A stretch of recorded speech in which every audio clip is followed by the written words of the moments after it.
देव classes में सभी छात्रों का हार्दिक स्वागत है। आज आप देखेंगे कि कक्षा 10वीं के विद्यार्थी के लिए फिजिक्स के कुछ महत्वपूर्ण नोट्स तैयार किए गए हैं। इस नोट्स को वन लाइनर प्रश्नों में कन्वर्ट किया गया है, जिसके माध्यम से आप सभी चीज़ों को बहुत आसानी से सीख सकते हैं और उसके आंसर भी दे सकते हैं। और ये परीक्षा की दृष्टि से अति महत्वपूर्ण है। 10वीं के अतिरिक्त 12वीं के छात्र भी इस वीडियो को जरूर देखें और पॉलिटेक्निक प्रवेश परीक्षा देने वालों के लिए भी ये वीडियो बहुत ही महत्वपूर्ण है। देखते सबसे पहला अध्याय है रिफ्लेक्शन ऑफ द लाइट, प्रकाश का परावर्तन। जो पहला अध्याय है उसी के अंतर्गत कितने प्रश्न ऐसे हैं जो महत्वपूर्ण हैं, जो आपके बन सकते हैं और आपको आसानी से सिखाए जा सकते हैं। तो सबसे पहले है इसमें प्रकाश एक तरह की ऊर्जा है जो हमारी आंखों को संवेदित करती है। इसमें प्रश्न ऐसा आ सकता है कि प्रकाश क्या है, या दूसरा प्रश्न हो सकता है प्रकाश किसे कहते हैं। तो ये हो जाएगा प्रकाश एक तरह की ऊर्जा है जो हमारे आंखों में संवेदना उत्पन्न करती है। दूसरा है प्रकाश की जो चाल होती है वो होती है 3 × 10⁸ मीटर प्रति सेकेंड। द्रवात में प्रकाश की चाल 3 × 10⁸ मीटर प्रति सेकेंड होती है। सभी छात्र छात्राएं इस वीडियो को सब्सक्राइब जरूर कर दें और अपने सभी दोस्तों तक शेयर करें ताकि अधिक से अधिक लोग कम समय में अपने कोर्स को कंप्लीट कर सकें। अगला प्रश्न इसमें बन सकता है प्रदीप्त या अप्रदीप्त वस्तुएं किसे कहते हैं। तो दोनों के आंसर लिखे हुए हैं।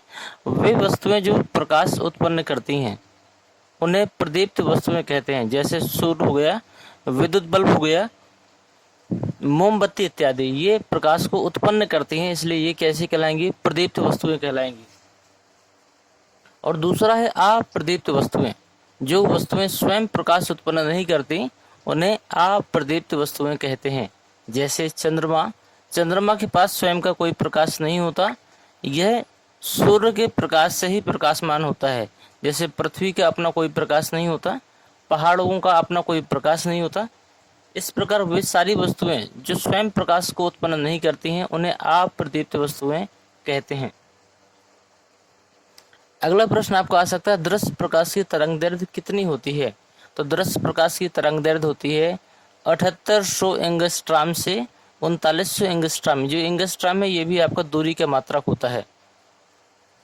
अगला है प्रकाश एक स्थान से दूसरे स्थान तक विद्युत चुंबकीय तरंगों के रूप में गति करता है। प्रश्न आपको आ सकता है कि प्रकाश के आवागमन के लिए किस प्रकार की चुंबकीय तरंगें इस्तेमाल होती हैं, या फिर आप ये कह सकते हैं कि प्रकाश किस प्रकार की तरंगों के रूप में गति करता है। तो उत्तर होगा विद्युत चुंबकीय तरंगें। प्रकाश एक स्थान से दूसरे स्थान तक विद्युत चुंबकीय तरंगों के रूप में गति करता है। किसी सतह से टकराकर प्रकाश का वापस अपने मार्ग में लौटना प्रकाश का परावर्तन कहलाता है। ध्यान दीजिए, किसी सतह से टकराकर प्रकाश का अपने मार्ग में वापस लौटना प्रकाश का परावर्तन कहलाता है। देखिए परावर्तन में एक चित्र दिया गया है। यहाँ पर आपतित किरण, ये आपका अभिलंब दिख रहा है, और ये है परावर्तित किरण, ये है आपतन बिंदु। यदि किसी चमकदार तल पर कोई प्रकाश आपतित होता है तो वह उसी तल में परावर्तित भी हो जाता है। यह घटना क्या कहलाती है? प्रकाश का परावर्तन। इस चित्र के द्वारा आप समझ सकते हैं, जब कोई प्रकाश किसी चमकदार तल में टकराता है तो वह उसी तल में वापस हो जाता है। यह घटना प्रकाश का परावर्तन कहलाती है। और जिस बिंदु पर प्रकाश टकराता है उससे यदि हम अभिलंब को डाल दें तो वह बिंदु आपका आपतन बिंदु कहलाता है। आपतन बिंदु से एक प्रश्न और बन सकता है कि आपतित किरण का जो कोण होगा उसको हम आपतन कोण कहते हैं, जिसे हम आई से लिखते हैं, और परावर्तन कोण को लिखते हैं हम आर से। तो ये हमेशा बराबर होते हैं, मतलब कोण आई इक्वल टू कोण आर। अगला प्रश्न है इसमें, जब प्रकाश किसी पारदर्शी माध्यम से टकराकर अपने मार्ग से विचलित हो जाता है तो यह क्रिया क्या कहलाती है? प्रकाश का अपवर्तन कहलाती है। जब आपने देखा होगा प्रकाश को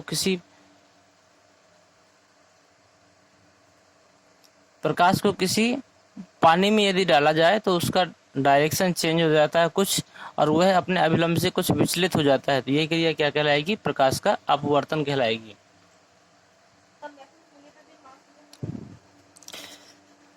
अगला प्रश्न है, निर्वात में प्रकाश की चाल सबसे अधिक होती है। मतलब कहाँ प्रकाश की चाल सबसे अधिक होती है? तो वो निर्वात में। निर्वात का मतलब जहाँ कोई माध्यम नहीं होगा वहां पर।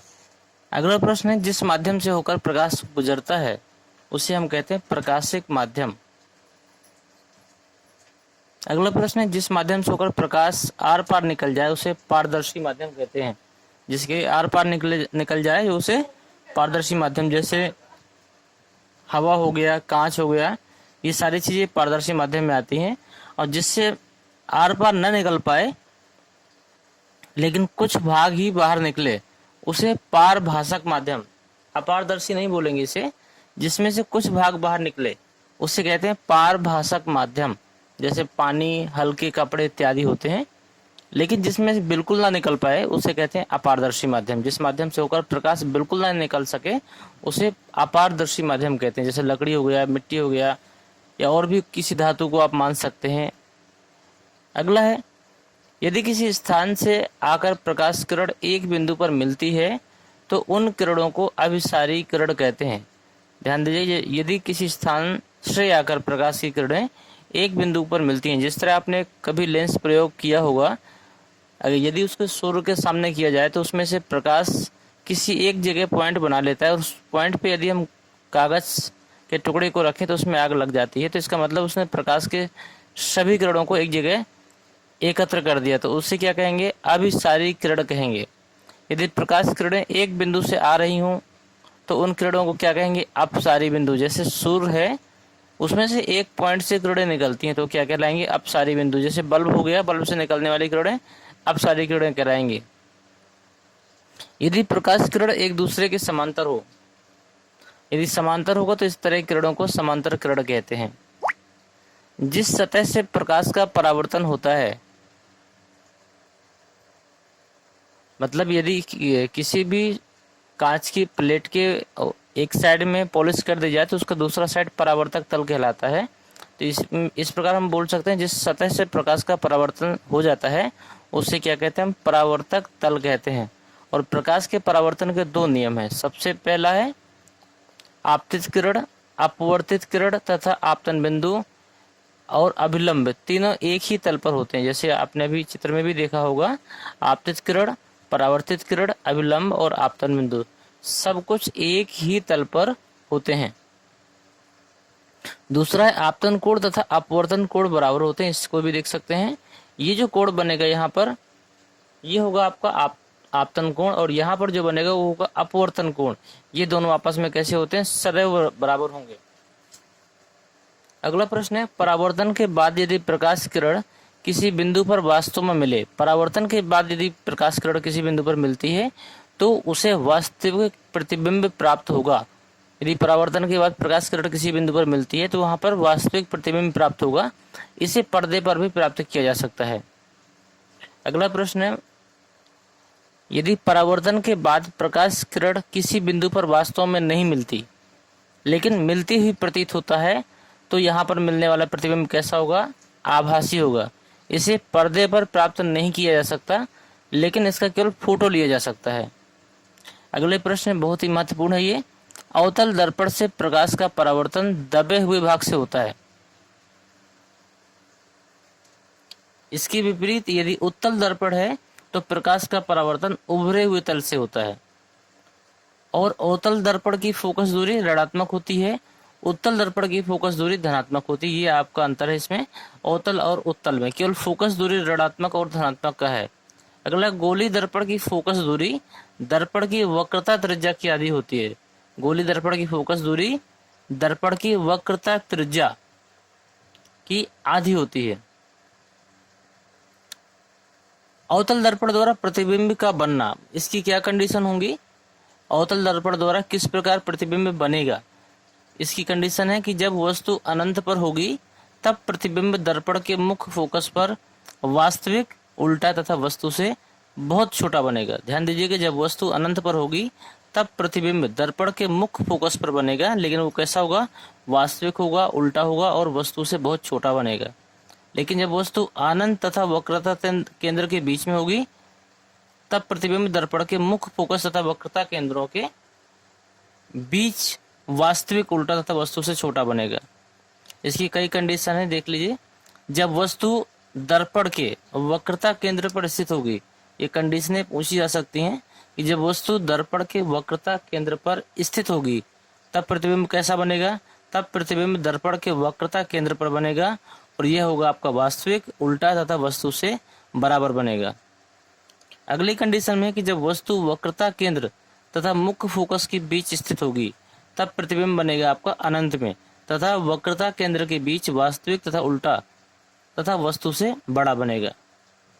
इस प्रकार अगले में देख लेते हैं, उत्तल दर्पण द्वारा प्रतिबिंब के बनने की कंडीशन क्या है। इसमें है वस्तु की प्रत्येक स्थिति के लिए, इसमें ध्यान दीजिएगा, इसमें प्रत्येक स्थिति के लिए दिया गया है, वस्तु की प्रत्येक स्थिति के लिए उत्तल दर्पण द्वारा बना प्रतिबिंब आभासी होगा, सीधा तथा वस्तु से छोटा होगा। इसमें सिर्फ एक ही कंडीशन है। अगला प्रश्न है, गोली दर्पण के बाईं ओर की तथा मुख्य अक्ष से ऊपर की दूरियां सदैव ऋणात्मक होती हैं। गोली दर्पण के जो बाईं ओर की दूरियां होती हैं और मुख्य अक्ष से ऊपर की जो दूरियां होती हैं वो सदैव ऋणात्मक काउंट होती हैं। अगला प्रश्न है, गोली दर्पण के दाईं ओर की तथा मुख्य अक्ष से नीचे की जो दूरियां होती हैं वो सदैव कैसी होती हैं, धनात्मक होती हैं। यदि आपको चित्र दे दिया जाए तो आप इससे आप चिन्हों का ज्ञान ले सकते हैं। यदि दाईं ओर है और मुख्य अक्ष से नीचे है, ये दूरी हम हमेशा धनात्मक लेंगे। अगला है, दर्पण की फोकस दूरी, दर्पण से वस्तु की दूरी तथा दर्पण से प्रतिबिंब की दूरी के बीच संबंध। तो ये आपने सूत्र पढ़ा होगा, 1/f = 1/v + 1/u, जहाँ पर f आपकी फोकस दूरी है, v आपकी प्रतिबिंब की दूरी है और u आपकी वस्तु की दूरी है। नीचे दिया भी गया है, प्रतिबिंब की लंबाई को हम L से लिखते हैं और वस्तु की लंबाई को O से लिखते हैं। देखिए, वस्तु की लंबाई की बात है, O हो रही है, लेकिन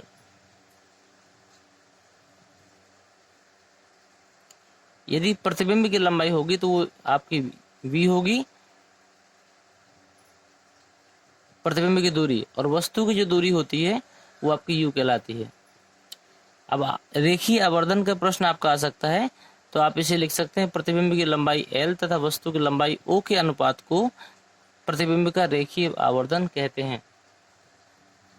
या फिर इससे कह सकते हैं, प्रतिबिंब की दर्पण से दूरी तथा वस्तु की दर्पण से दूरी, प्रतिबिंब की दर्पण से दूरी तथा वस्तु की दर्पण से दूरी के अनुपात को प्रतिबिंब का रेखीय आवर्धन कहते हैं। रेखीय आवर्धन को हम लोग m से व्यक्त करते हैं, तो m =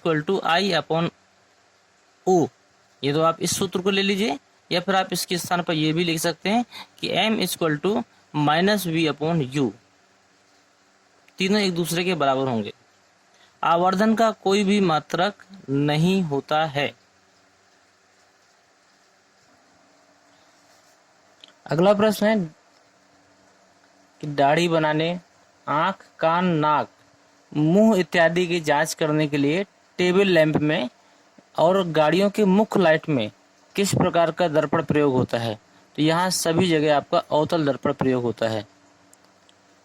अगला प्रश्न है, सड़कों पर लगे हुए लैंप, ये प्रश्न आ सकता है आपका, सड़कों पर लगे हुए लैंपों में किस प्रकार का दर्पण प्रयोग होता है।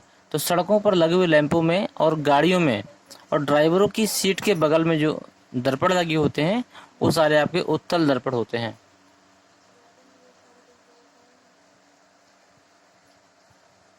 अगला प्रश्न है, उन दो बिंदुओं को जिनमें किसी एक बिंदु पर रखी वस्तु का प्रतिबिंब दूसरे बिंदु पर बने वो क्या कहलाता है, संयुग्मी फोकस कहलाता है। और संयुग्मी फोकस जो होता है वो केवल उत्तल दर्पण में ही संभव होता है, अवतल दर्पण में नहीं। इसके बाद में आपका रिफ्लेक्शन का दूसरा चैप्टर होता है, जिसे आप लोग अपवर्तन के नाम से भी जानते हैं। दूसरे चैप्टर के जो प्रश्न है उनको भी हम इसी में देखते जाएंगे। अपवर्तन के जो नियम होते हैं वो कितने होते हैं, 2 नियम होते हैं। इसमें क्या होता है, अपवर्तन के चित्र को भी हम आपको दिखा देते हैं, फिर आगे बढ़ेंगे। ये देखिए, प्रकाश के अपवर्तन कई चित्र दिया गया है। यहाँ पर देखिए आपतित किरण किसी एक माध्यम में टकराने के बाद में ये दूसरे माध्यम में प्रवेश करती है, और जब प्रवेश करती है तो ये देखिए अभिलंब की ओर झुक जाती है या फिर दूसरे चित्र में अभिलंब से दूर हट जाती है। दोनों कंडीशन में ये क्या कहलाएगा, प्रकाश का परावर्तन। तो इसमें दिया गया यदि किसी एक समान माध्यम में प्रकाश की किरणें सीधी रेखाओं में चलती हैं, परंतु जब प्रकाश की कोई किरण एक माध्यम से दूसरे माध्यम में चली जाती है तो वह अपने प्रारंभिक मार्ग से विचलित होकर अन्य दिशा में चलने लगती है। प्रकाश किरण के एक माध्यम से दूसरे माध्यम में जाने पर अपने मार्ग से विचलित होने की जो घटना होती है उसे क्या कहते हैं, अपवर्तन कहते हैं। इसी के बारे में भी हम बात कर रहे थे। आपतित किरण, अपवर्तित किरण तथा आपतन बिंदु पर खींचा गया अभिलंब तीनों कहाँ होते हैं, एक ही तल पर होते हैं। ये देखिए यहाँ पर ये आपका आपतित किरण, अपवर्तित किरण और अभिलंब जो है वो तीनों एक ही बिंदु पर होते हैं। ठीक है। दूसरा नियम इसमें क्या कहता है, दूसरा नियम कहता है किन्हीं दो माध्यम के बीच अपवर्तन की स्थिति में एक रंग के प्रकाश के लिए आपतन कोण की ज्या और अपवर्तन कोण की ज्या, ज्या का मतलब होता है साइन, और आपतन कोण को हम लोग आई से लिखते हैं और अपवर्तन को आर से लिखते हैं। तो साइन आई तथा साइन आर का जो अनुपात होता है वो एक दूसरे के समानुपाती होते हैं। यह नियम स्नेल का नियम भी होता है। यहाँ पर जो ये कोण बनेगा, ये जो आपको आई दिख रहा है, यहाँ पर ये होगा आपतन कोण और ये होगा अपवर्तन कोण। तो आपतन कोण की ज्या और अपवर्तन कोण की ज्या कैसे होते हैं, एक दूसरे के समानुपाती होते हैं। या फिर आप ये भी कह सकते हैं ये आपतन कोण की ज्या और अपवर्तन कोण की ज्या का अनुपात एक नियतांक होता है। यहाँ पर n को समानुपाती नियतांक भी कहते हैं और जिसे हम लोग अपवर्तनांक के नाम से जानते हैं।